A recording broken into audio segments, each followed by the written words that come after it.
आपला living world and classification of microbes हा chapter चालू आहे. याच्यामध्ये मागील भागामध्ये आपण biodiversity and need of classification याबद्दल माहिती घेतली. म्हणजे बायोडायव्हर्सिटी याला आपण जैवविविधता म्हणतो. आपल्या पृथ्वीवर विविध प्रकारचे सजीव आपल्याला दिसून येतात. सजीवांमधील ही विविधता त्याला आपण बायोडायव्हर्सिटी म्हणतो. आणि पृथ्वीवर 87 मिलियन म्हणजे 87 दशलक्ष इतक्या विविध प्रकारच्या सजीवांच्या ज्या जाती आहेत त्या सर्वांचा 1 बाय 1 अभ्यास करणं शक्य होत नाही. म्हणून आपण काय करतो की या सर्व सजीवांचे आपण ग्रुप्स पाडतो आणि ग्रुप्स पाडून त्यांचा अभ्यास करतो. सजीवांचे त्यांच्या सिमिलॅरिटी आणि डिफरन्सेसवरून जे ग्रुप्स पाडतो या प्रोसेसला आपण म्हणतो क्लासिफिकेशन. तर याबद्दलची माहिती आपण घेतलेली आहे.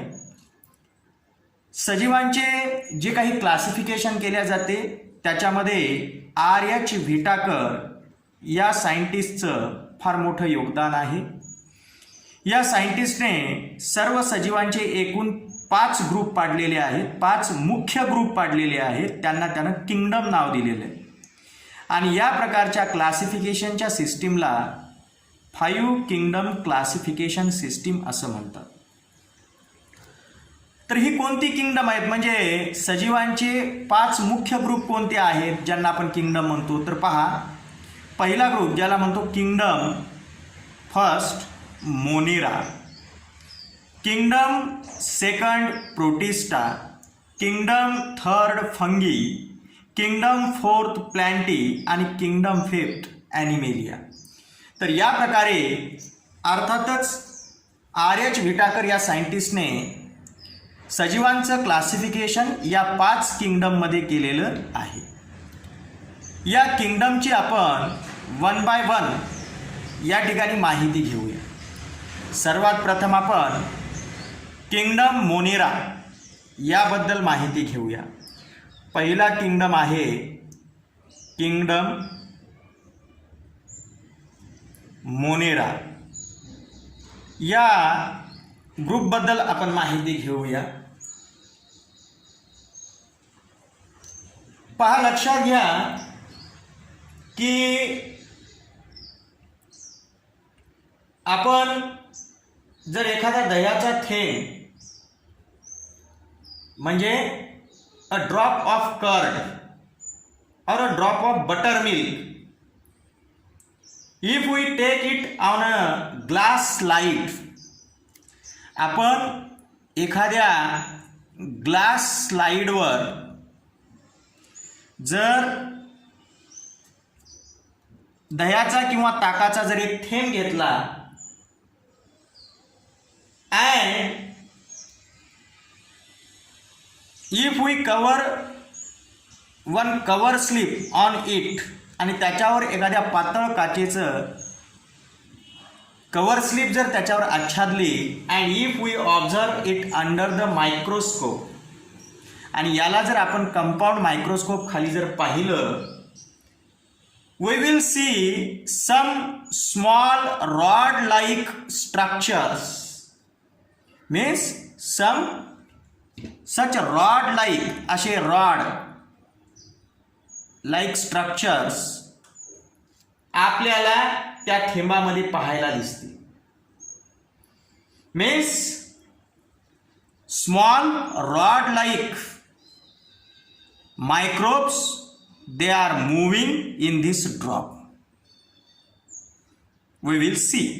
आपण काय पाहू याच्यामध्ये की काही असे रॉड सारखे स्ट्रक्चर असलेले मायक्रो ऑर्गॅनिझम्स या थेंबामध्ये मूव्ह होताना दिसतात. These are the lactobacilli bacteria. हे जे आहे हे लॅक्टोबॅसिलाय बॅक्टेरिया आहेत. लॅक्टोबॅसिलाय बॅक्टेरिया हे जे बॅक्टेरिया आहेत हे बॅक्टेरिया मिल्कचं कर्डमध्ये कन्व्हर्शन करतात. मग असे जे हे बॅक्टेरिया आहेत हे बॅक्टेरिया आणि अशा प्रकारचे इतर बॅक्टेरिया यांचा समावेश या ग्रुपमध्ये होतो. कोण्या? मोनेरा, किंगडम मोनेरामध्ये होतो, हे लक्षात घ्या. मग या किंगडम मोनेराची कॅरेक्टरिस्टिक्स काय आहेत, म्हणजे वैशिष्ट्य, या ग्रुपची वैशिष्ट्य काय आहेत, म्हणजे या ग्रुपमध्ये ज्या सजीवांचा समावेश होतो त्या सजीवांची कॅरेक्टरिस्टिक्स काय आहेत ते आपण पाहूया.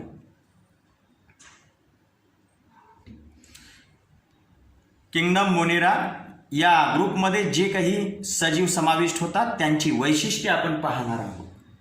यांचं पहिलं वैशिष्ट्य आहे, या ग्रुपमध्ये ज्या सजीवांचा समावेश होतो त्यांचं पहिलं वैशिष्ट्य असं आहे की all the organisms they are unicellular.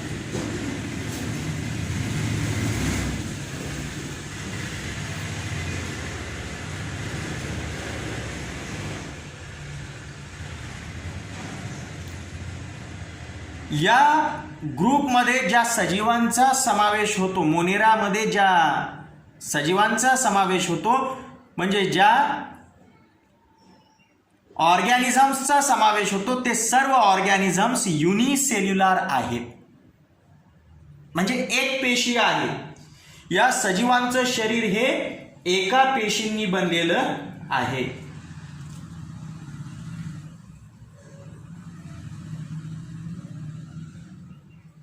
त्याच्यानंतर या सजीवांचं दुसरं वैशिष्ट्य म्हणजे या ग्रुपमध्ये जे सजीव समाविष्ट होतात त्यांचं दुसरं वैशिष्ट्य सांगायचं म्हटलं तर दे मे बी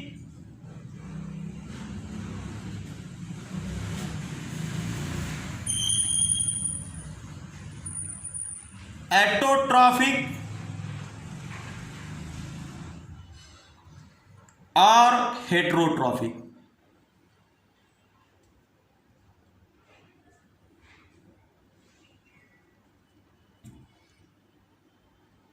मोनेरा या ग्रुपमध्ये ज्या ऑर्गॅनिझमचा समावेश होतो ते एक तर युनिसेल्युलर आहेत, एक पेशी आहेत, आणि दुसरं सांगायचं म्हटलं तर त्याच्यापैकी काही ॲटोट्रॉपिक म्हणजे स्वयंपोषी आहेत तर काही परपोषी म्हणजे हेटेरोट्रॉपिक आहेत. हे आपल्याला इथं लक्षात येतं. म्हणजे याच्यातले काही सजीव हे स्वतःचं अन्न स्वतः तयार करतात तर काही मात्र सजीव याच्यातले अन्नासाठी इतरांवर अवलंबून असतात. हे यांचं कॅरेक्टरिस्टिक आहे. तिसरं यांचं कॅरेक्टरिस्टिक सांगायचं जर म्हटलं या ग्रुपमधील सजीवांचं तर ते याप्रमाणे आहे. These are prokaryotic cells.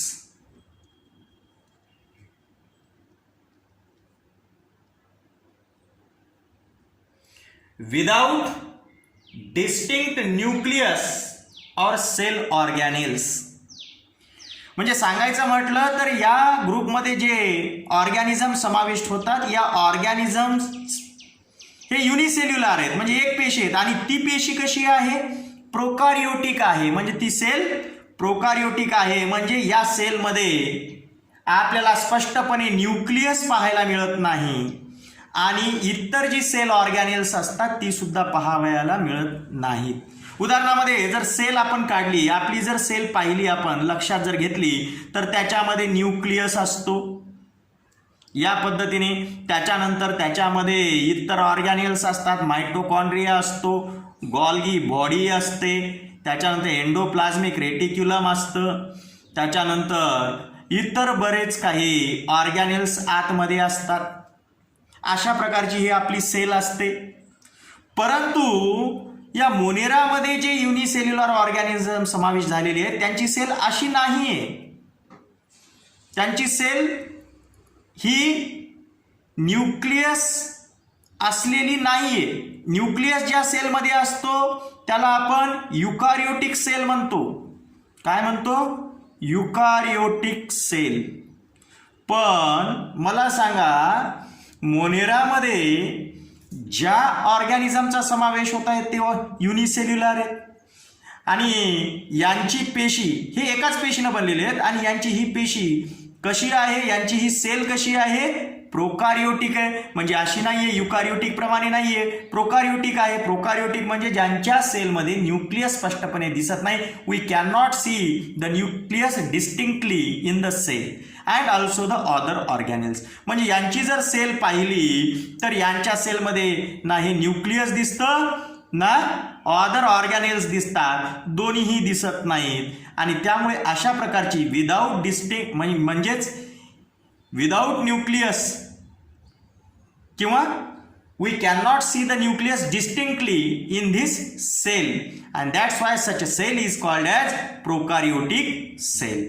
म्हणजेच आपल्याला काय लक्षात येतं? पहा या ठिकाणी की मोनेरामध्ये ज्या ऑर्गॅनिझम्सचा समावेश होतो ती सगळी युनिसेल्युलर आहेत. त्याच्यापैकी काही ॲटोट्रॉफिक आहेत, काही हेट्रोट्रॉफिक आहेत आणि यांची सेल जर आपण पाहिली तर ती प्रोकारियोटिक आहे. या प्रकारचे ज्यांच्यामध्ये न्यूक्लियस आणि इतर ऑर्गॅनेल स्पष्ट दिसत नाहीत, हे आपण लक्षात घेतलं पाहिजे. बाकी जे आहे म्हणजे प्लॅन्ट, ॲनिमल यांच्या सेल मात्र युकॅरियोटिक आहेत, कारण त्यांच्या सेलमध्ये काय आहे? न्यूक्लियस आहे आणि इतर ऑर्गॅनेल्स आहेत. पण हे कोणामध्ये? प्लॅन्टी, ॲनिमेलिया, फंगी यांच्यामध्ये हे आपल्याला पाहायला मिळतं. पण मोनेरामध्ये मात्र आपल्याला जी सेल पाहायला मिळते ती कोण्या प्रकारची पाहायला मिळते? युकॅरियोटिक प्रकारची पाहायला मिळते. तर या पद्धतीने आपण हा पहिला किंगडम पाहिला, मोनेरा. यानंतर आपण दुसरा किंगडम पाहूया. या दुसऱ्या किंगडमचं नाव आहे किंगडम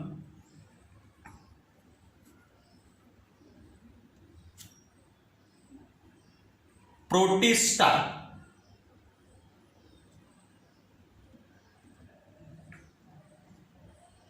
किंगडम प्रोटिस्टा याबद्दल आपण माहिती पाहूया. ऐकून घ्या काय सांगतो ते. जर आपण एखाद्या डबक्यातील पाण्याचा जर आपण थेंब घेतला, means if we take one drop from the pond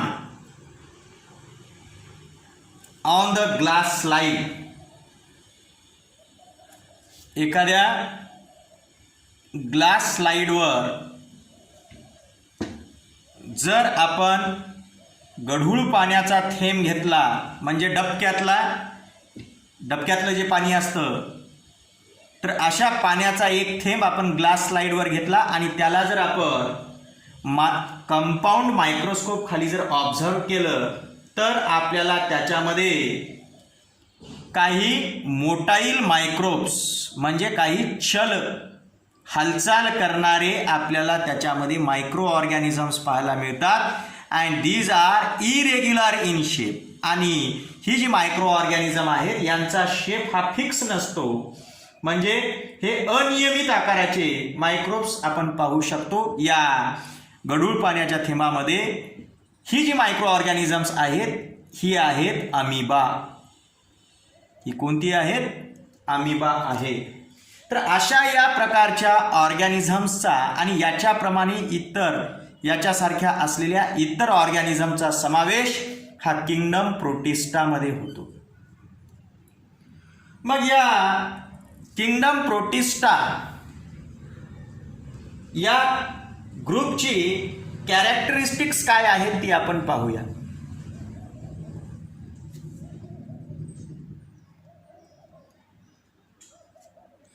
characteristics of kingdom protista. पहा, या ग्रुपमध्ये जे ऑर्गॅनिझम समाविष्ट होतात त्यांचं पहिलं कॅरेक्टरिस्टिक जर सांगायचं म्हटलं तर these organisms are also unicellular. ही ऑर्गॅनिझम सुद्धा युनिसेल्युलर आहेत. But they have a well defined nucleus enclosed in a nuclear membrane. पण यांच्यामध्ये आपल्याला काय पाहायला मिळतं? यांच्या सेलमध्ये आपल्याला न्यूक्लियस पाहायला मिळतं. Means their cell is with nucleus. यांच्या सेलमध्ये काय असतं? न्यूक्लियस असतं. यांचा जर आपण हा सेल पाहिला तर यांच्या सेलमध्ये आपल्याला काय दिसतं? न्यूक्लियस दिसतं. हे लक्षात घ्या. तर आपल्याला प्रोटिस्टा या किंगडम मधील सजीवांचे कॅरेक्टरिस्टिक पाहताना पहिलं कॅरेक्टरिस्टिक काय लक्षात आलेलं आहे की हे सर्व ऑर्गॅनिझम जे आहेत ते युनिसेल्युलर आहेत. But these organisms they have the nucleus which is enclosed in the nuclear membrane. ह्या न्यूक्लिअर मेम्ब्रेन मध्ये आपल्याला न्यूक्लियस पाहायला मिळतं आणि अशा प्रकारे हे न्यूक्लियस या सेलमध्ये असतं. अशा एका सेलनी अर्थातच प्रोटिस्टामध्ये असलेल्या सजीवांचं शरीर बनलेलं असतं. हे आपल्याला लक्षात येते. हे पहिलं कॅरेक्टरिस्टिक. दुसरं कॅरेक्टरिस्टिक काय आहे ते ऐकून घ्या. They have pseudopodia. त्यांना सुडोपोडिया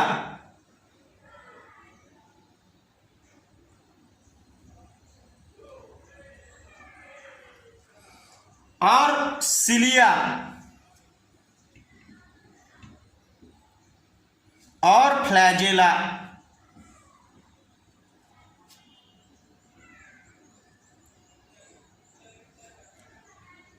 फॉर लोकोमोशन. काय म्हटलं की या सजीवांना एक तर सुडोपोडिया किंवा सिलिया किंवा फ्लॅजेला या प्रकारचे त्यांना आपल्याला लोकोमोशनसाठी म्हणजे हालचालीसाठी त्यांच्या शरीरावर या प्रकारचे उपांगे किंवा भाग आपल्याला त्यांना दिसून येतात. पहा काय म्हटलं ते पुन्हा एकदा ऐका. These organisms they have pseudopodia or cilia or the flagella. Pseudopodia याला आपण फाल्स फिट असं म्हणतो. खोटे पाय, छदमपाद. अमिबा जो आहे हा अमिबा सेल हा जेव्हा हालचाल पाण्यात करत असतो तेव्हा तो काय करतो? या सेललाच याप्रमाणे अशा प्रकारचे अर्थातच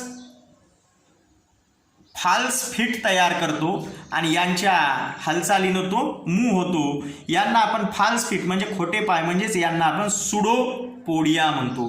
पोडिया म्हणजे पाय आणि सुडो म्हणजे खोटे. याला मराठीत छदमपाद म्हणतात म्हणजेच खोटे पाय किंवा आभासी पाय. त्यालाच आपण इंग्रजीमध्ये सुडोपोडिया म्हणतो. मग या सजीवांना हालचालीसाठी काय असतात? सुडोपोडिया असतात किंवा मग सिलिया असतात. Hair like structure. उदाहरणामध्ये याच्यातलं उदाहरण जर सांगायचं म्हटलं पॅरामेशियम हे दुसरं उदाहरण आहे. हे लक्षात घ्या. हे पॅरामेशियम आहे असं गृहीत धरा. यांच्या सेलवर असे हेअर लाईक स्ट्रक्चर असतात. अर्थात हे ऑर्गॅनिझम खूप सूक्ष्म आहेत. यांना मायक्रोस्कोप खाली पाहावं लागतं आणि यांना जर मायक्रोस्कोप खाली पाहिलं तर असे हेअर लाईक जे स्ट्रक्चर दिसतात त्यांना आपण म्हणतो सिलिया. काय म्हणतो? सिलिया. म्हणजे काही यांच्यातील सजीवांना सिलिया असतात ज्यांच्या साह्याने ते लोकोमोशन घडून आणतात आणि यांच्यामधील काही मात्र सजीवांना फ्लॅजेला असतो म्हणजे व्हिप लाईक स्ट्रक्चर. एखाद्या चाबकाप्रमाणे चाबूक जो असतो त्याच्याप्रमाणे त्यांना संरचना असते. म्हणजे उदाहरणामध्ये सांगायचं म्हटलं तर युग्लिना हा सिंगल सेल्ड जो युग्लिना आहे याला याप्रमाणे व्हिप लाईक स्ट्रक्चर असतं आणि याच्या साहाय्याने हा लोकोमोशन घडून आणतो. हे आपण इथे लक्षात घेतलं पाहिजे. तर अशा पद्धतीने आपल्याला हे दुसरं कॅरेक्टरिस्टिक किंगडम प्रोटिस्टामधील पाहायला मिळतं. या सजीवांमध्ये आपल्याला सुडोपोडिया किंवा सिलिया किंवा फ्लॅजेला या प्रकारचं स्ट्रक्चर पाहावयास मिळतं. याच्यामध्ये जर आपण युग्लिना जर पाहिला कोणता युग्लिना तर तो ॲटोट्रॉफिक आहे. म्हणजे याच्यातले जे काही सजीव आहेत, काही सजीव हे ॲटोट्रॉफ्स आहेत. काय आहेत? ॲटोट्रॉफ्स म्हणजे हे स्वयंपोषी आहेत. याचं उदाहरण जर सांगायचं म्हटलं तर युग्लिना हे याचं उदाहरण जे आहे हे ॲटोट्रॉफिक ऑर्गॅनिझमचं हे उदाहरण आहे. याच्याशिवाय दुसरं सांगायचं म्हटलं तर वॉलवॉक्स हा सुद्धा सजीव जो आहे तो ॲटोट्रॉफिक आहे. युग्लिना आणि वॉलवॉक्स हे दोन्हीही प्रोटिस्टामधील सजीव हे ॲटोट्रॉफिक आहेत. तर बाकीचे जे आहे ते हेट्रोट्रॉफिक आहेत, त्यांना आपण हेट्रोट्रॉफ्स म्हणतो. उदाहरणादाखल जर सांगायचं म्हटलं तर अमिबा, त्यानंतर जर सांगायचं म्हटलं तर पॅरामेशियम,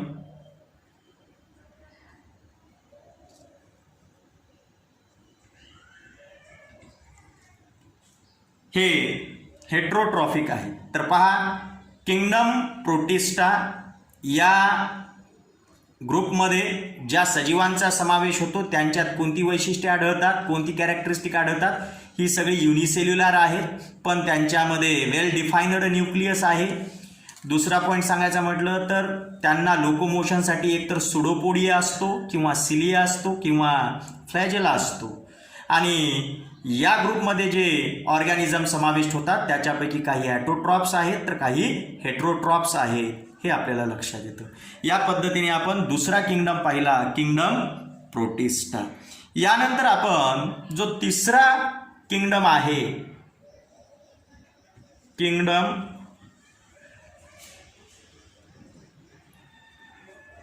फंगी, याबद्दल आपण माहिती घेऊया. किंगडम फंगी याबद्दल माहिती घेताना सर्वात प्रथम हे लक्षात घ्या की शिळा पाव म्हणजे ब्रेड किंवा मग शिळी भाकरी असेल आणि दमट वातावरणात जर ठेवलेली असेल तर त्याच्यावर बुरशी येते, ज्याला आपण मोल्ड म्हणतो. ही बुरशी जर आपण त्या ब्रेडवरून काढून अशा ग्लास स्लाइडवर घेतली आणि त्याला जर मायक्रोस्कोप खाली जर आपण ऑब्झर्व केलं तर आपल्याला काय लक्षात येतं की त्याच्यामध्ये धाग्यासारखी संरचना आपल्याला दिसते. त्याच्यामध्ये आपल्याला असे थ्रेड लाईक स्ट्रक्चर दिसतं. याच्यातले काही थ्रेड असे हे व्हर्टिकल दिसतात, उभे दिसतात आणि त्यांच्या टोकाला टिपला आपल्याला बल्जिंग पार्ट दिसतो म्हणजे फुगीर भाग दिसतो. अशा प्रकारची ही संरचना असते बुरशीची म्हणजे मोल्डची. हा जो प्रकार आपल्याला ब्रेडवर पाहायला मिळतो याचं नाव आहे म्युकर. काय आहे? म्युकर हे याचं नाव आहे. तर पहा, तर अशा बुरशीचा समावेश. याच्याशिवाय दुसरं जर सांगायचं म्हटलं तर पहा की पावसाळ्यामध्ये भूछत्र येतात या प्रकारची.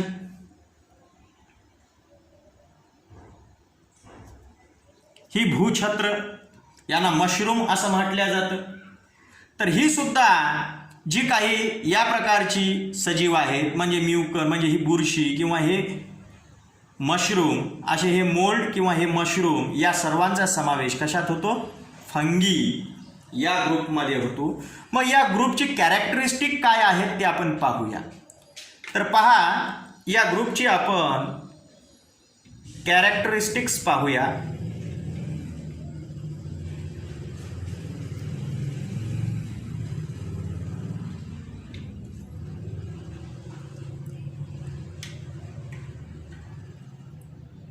या ग्रुपचं पहिलं कॅरेक्टरिस्टिक आहे these are non green organisms. हे जे ऑर्गॅनिझम्स आहेत हे ऑर्गॅनिझम्स नॉन ग्रीन आहेत म्हणजे हे ॲटोट्रॉफिक नाहीत. नॉन ग्रीन म्हणजे जे स्वतःचं अन्न स्वतः तयार करू शकत नाही, अहरित. ज्यांच्यामध्ये क्लोरोफिल हे ग्रीन पिगमेंट नाही, ज्यांच्यामध्ये हे ग्रीन पिगमेंट नसतं, ते स्वतःचं अन्न स्वतः तयार करू शकत नाहीत, असे जे सजीव आहेत त्यांना आपण नॉन ग्रीन म्हणतो. मग लक्षात घ्या की या प्रकारचे हे जे मोल्ड किंवा मशरूम आहे हे नॉन ग्रीन आहेत. यांच्या बॉडीमधील जर सेल आपण पाहिले तर त्यांच्या सेलमध्ये आपल्याला न्यूक्लियस पाहायला मिळतं. म्हणजे यांचे सेल कसे असतात? युकार्योटिक असतात. कसे असतात? युकार्योटिक. म्हणजे यांच्यामध्ये वेल डिफाइन्ड न्यूक्लियस असतं यांच्या सेलमध्ये, हे आपल्याला लक्षात येतं. आता मला सांगा, हे जर नॉन ग्रीन असतील तर नक्कीच हे हेटेरोट्रॉफिक आहेत, हे आपल्याला लक्षात येतं. म्हणजेच हे परपोषी आहेत, हे आपल्याला लक्षात येतं. मग पहिलं कॅरेक्टरिस्टिक काय लक्षात आलं फंगीच्या बाबतीत? फंगीमध्ये अशा सजीवांचा समावेश होतो जे नॉन ग्रीन आहेत, सेलने युकॅरियोटिक आहेत आणि जे हेटेरोट्रॉपिक आहेत. आणखीन दुसरं वैशिष्ट्य जर सांगायचं म्हटलं तर most of them they are सॅप्रोट्रॉप्स.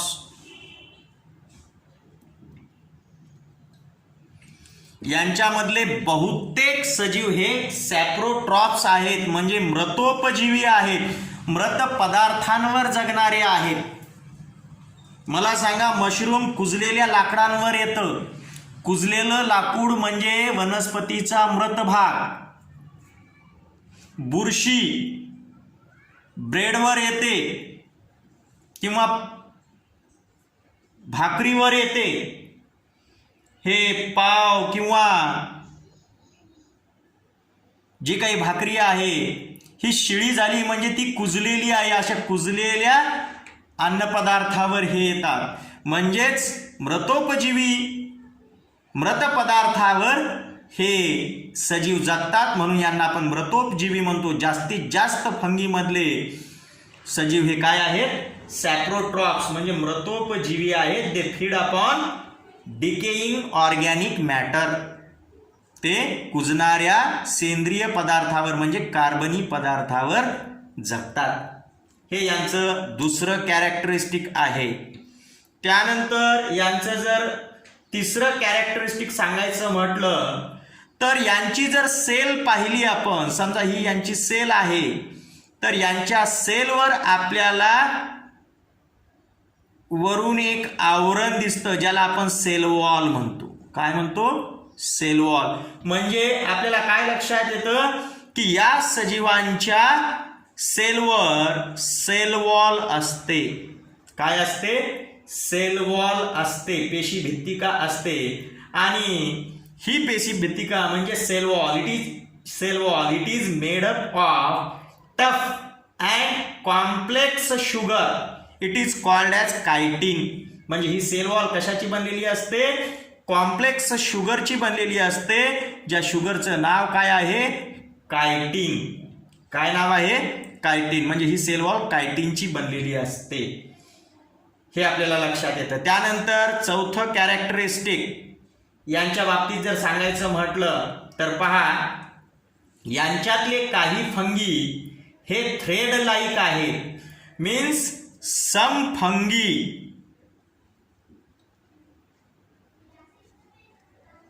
They are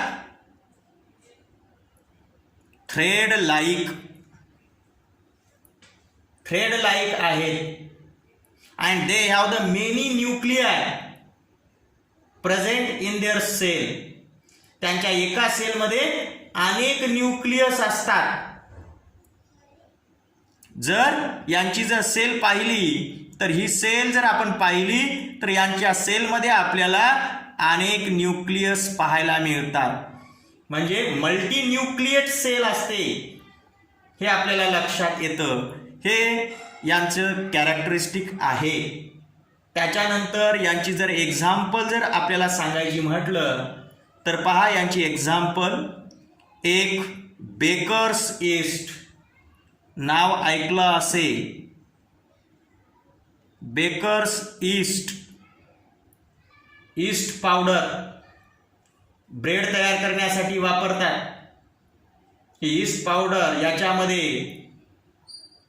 bakers yeast नावाचे फंगाय असतात, ज्याच्यामुळे ब्रेडसाठी भिजवलेलं जे काही पीठ असतं याचं फर्मेंटेशन होतं आणि हा ब्रेड हलका आणि सच्छिद्र होतो. म्हणून हा ब्रेड हलका आणि सच्छिद्र होण्यासाठी त्याच्यामध्ये बेकर्स ईस्ट मिसळतात. त्याच्यानंतर दुसरं उदाहरण सांगायचं म्हटलं तर ॲस्परजिलस